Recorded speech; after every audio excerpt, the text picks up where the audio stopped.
কানকি ধাম। উত্তর দিনাজপুর জেলার কানকিতে অবস্থিত এই কানকি ধাম বর্তমানে শুধু উত্তর দিনাজপুর নয়, সারা পশ্চিমবঙ্গ তথা সারা দেশে বহু প্রসিদ্ধ একটি মন্দির। চলুন দর্শন করি এই মন্দিরটি।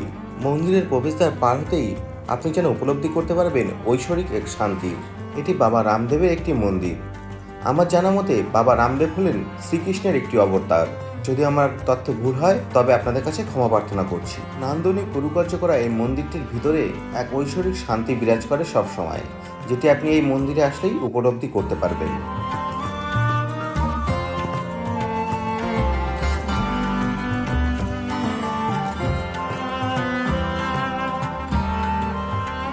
মন্দিরের পাশে রয়েছে একটি হসপিটাল, গীতা ভবন নামে একটি হোটেল, আরও রয়েছে একটি গণেশ মন্দির, রয়েছে ক্যান্টিন এবং বাচ্চাদের জন্য পার্ক, আরও অন্যান্য অনেক কিছু। পুরোটা মিলে এখানে তৈরি হয়েছে একটি তীর্থধাম। কখনো হাতে সময় নিয়ে চলে আসুন এই কানকি ধামে, উপলব্ধি করুন এই ঐশ্বরিক শান্তি।